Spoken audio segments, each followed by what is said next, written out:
welcome. Thank you for joining me today. Hello. The purpose of today and today's Q&A is for the next episode in our series of I Did It My Way, which is what we've entitled it. And in the series explores the drive and motivation behind working as a locum and how the skills and experience gained during this time can support your medical career. Yeah. So we obviously thought it'd be great to speak to you today because you've been with us since 2016 when you completed core medical training. So we have been able to be alongside you and see everything you've achieved in this part of your career.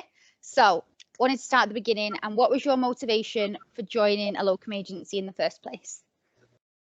My motivation was that I just I just finished core medical training, and I think after 2 years of core medical training, I got a bit fed up of it. I think a lot of it was to do with not just portfolios, but also the fact that you're meant to do quite a lot in terms of competencies in quite a short space of time. You are expected to do on calls as well and somehow keep on top of all of this. And then also you're supposed to complete 3 quite tricky exams within two years and just get through that unscathed. And at the time I had some medical issues as well. And so taking time off was also a bit of a factor in terms of completing my core medical training. I did complete it with the full competencies, but I didn't get my exams subsequently. So I think my motivation was actually to just do things on my own terms, finally complete my exams, finally become a medical registrar officially, and just go that way. And also to try and earn some extra earnings, really. Oh, thank you for sharing. I mean, I do know most of that. I've known you since you joined us, but thank you for sharing. I did want to say congratulations as part of this anyway, because I know you've passed all your exams. Nearly I think it worked out like 1 a year, didn't it, as you would do it? So in the time that you did SHO locums with us, basically bam, bam, bam, every year you passed an exam. And that was down to the flexibility of locum and having more time to prepare. And that was really it. Because I think I took time off exams for a while because I was just tired of it. I think the coolest thing about locuming is that it allowed me to just enjoy the job again for the hell of it. So I think I did that for a year or 2 and then started doing exams again. And then boom, MRCP part 1, boom, MRCP part 2, then PACES the following year. And so I've been a registrar now officially I've been a medical registrar for about a couple of years, even though I've kind of been working at that level for a bit longer anyway. Aww. Quite a lot of doctors are joining us recently for this reason, like just wanting to take time out to do their exams and actually just social lives alongside it and not just be, consumed by the job. Yeah. So when you were with us, I know it was partly for, you just said enjoying the job again, but you did do like SHO grade, but I know you were more senior than that. But in terms of bookings, SHO grade locum jobs for 3 years throughout the Northwest. What do you think the most valuable thing you gained during that period of time was in terms of either personally or for your career?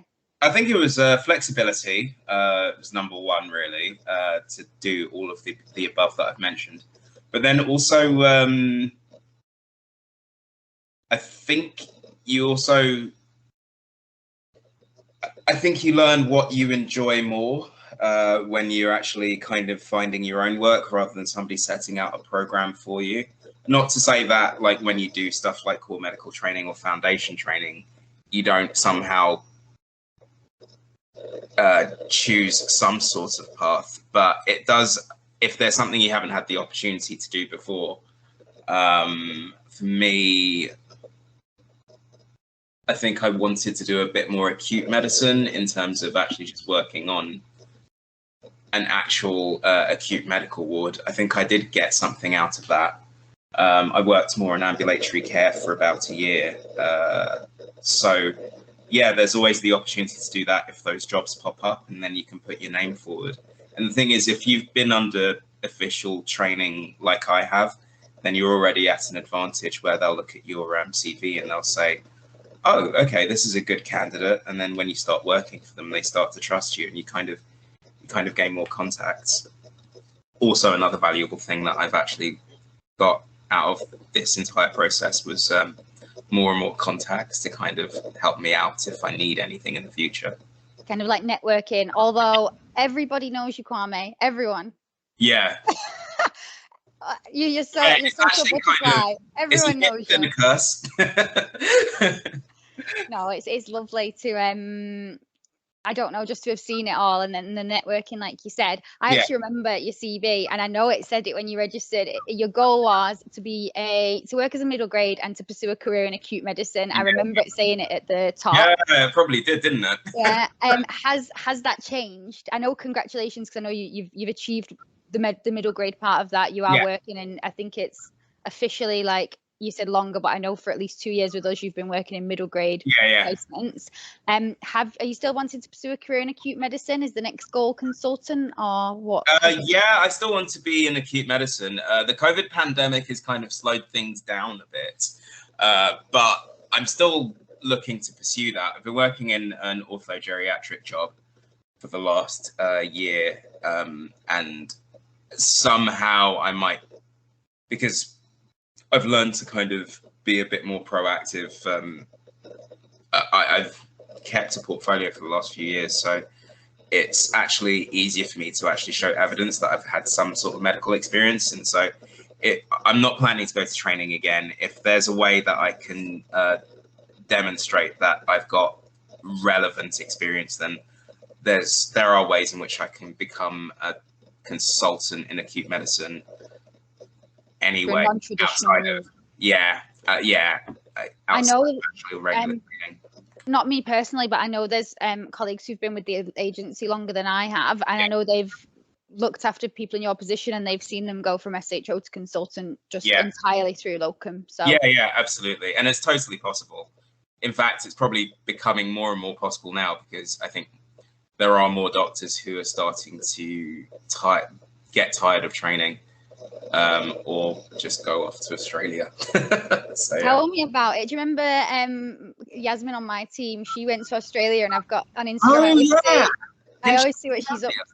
Pardon? Didn't she go to Zambia or something? Did she go to Australia? I don't know. She's been in Australia now. It's coming up to 2 years. She sometimes messages, but it looks amazing. She's still in Australia. She's working out there, traveling, but yeah, a lot of doctors go to Australia still since I've started, but I think a lot more since pandemic, although I know their situation's not great either at the moment. Yeah, but, absolutely. A lot of doctors do go there because of the work-life balance and absolutely. the weather, I assume. And that's another reason why it's actually quite ideal. Like, people can just earn enough money to kind of save up in a shorter space of time, and then just say, right, I'm going off to Australia or New Zealand. I've known quite a few people to do that now, and quite a few people to either come back or just stay out there. And what would you recommend to someone who may be in a similar situation to what you were when you first joined the agency? What would I recommend to someone? It can be a bit nerve-wracking, I think, the unknown. It wasn't nerve-wracking for me, because I kind of You're very organized, so I wouldn't be surprised if you knew exactly what to expect. No, the whole thing's a front, Emma, and like in my own life, I'm not organized. It's just the way it comes out when I, send you documents. It means I just want work.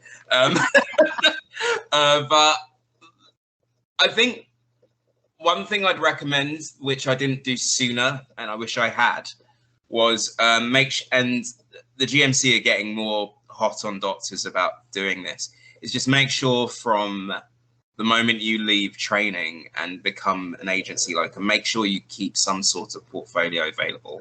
And the cool thing about A&E Agency is that you guys actually do give us access to the revalidation services team, and then they set up our Clarity portfolio and stuff like that. And that's made it very easy to kind of keep a tab on what I've been doing over the years. So it's made revalidation easier for me, but then also to kind of put a few things in my pocket so I can say to people, this is why I want to do a career in this. So I think it's important and it's something that is a learned practice. You can't really get into it straight away, especially when nobody's telling you what to do. But if you're proactive, if you keep proactive and just do a little bit here and there, you know, it goes a long way, because if people see records of what you've done, then you'll definitely excel in something. So I wouldn't sweat it. Very valuable advice, and I'll let the revalidation appraisal team know that, because some people don't like keeping on top of their documents. So nobody does. I'll tell them, because that's really nice feedback. So thank you. And also another thank you. You've recommended numerous friends to us over the last 5 years, which we really appreciate. Is it because of our fabulous referral scheme, or is there something else? You guys have kept food on the table. I think, Emma, I think, and I thank you for this, really, as well as Reagan and Lisa. I've never been short of work, ever, like with A&E Agency. There have been times when you've offered me work and I'm just like, guys, I can't do this. I just can't. I want a weekend. So, you know, it's never been short of stuff. I can't speak for other specialties, but medicine always has vacancies, especially in the Northwest. And there's been plenty of hospitals that I've been able to go to work in where they may have been a bit further, but then they've mostly been within the Manchester area. And the cool thing is that most of my stuff has been within half an hour commute. I mean, I did different jobs at the MRI for about 3 years. That's partly you as well, though. Like, obviously, you've got a very strong CV. You're likable. You're friendly. Like, it's not difficult. It's like on paper, it's easy to book you, but when you arrive, everyone loves you. Like, you're a great doctor. I mean, I don't know clinically, but the feedback we get is obviously amazing. So you do make our job a lot easier. So thank you. Thank you. And then, if you've not covered it already, what has been the best thing for you about working with the A&E Agency? My flat. I bought it. So what's the best, apart from that, working with you guys, it's been an absolute pleasure. It's come to the point where it's, as professional as we are, it does feel like you guys are actually friends, because every time we talk, like, it's just a catch up, really, isn't it? So yeah, I mean, there have been times when like I've been speaking to you or Reagan more than I spoke to my own girlfriend.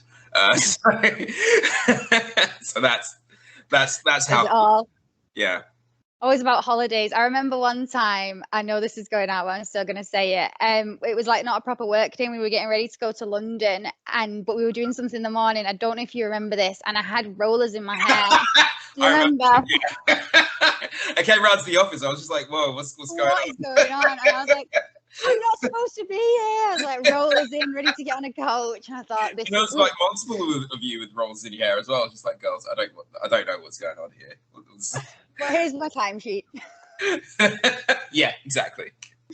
Yeah, I feel the exact same. Like, the best part of this job is the doctors and my colleagues, but it's all about the people. And I think that is what I personally feel is different about the A&E Agency from what I've heard, like just the people and that we actually care. And yeah, absolutely. Borderline nosy, like to know what you're doing in all your spare time, but.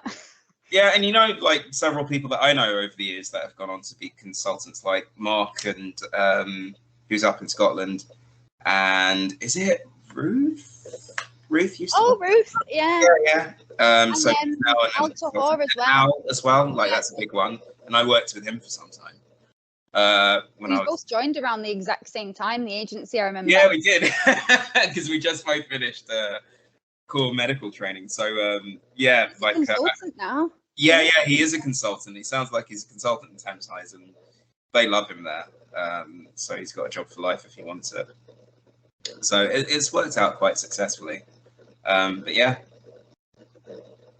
Well, that's it. Thank you so much for your time. No worries. I'm just going to end the recording. So thank you.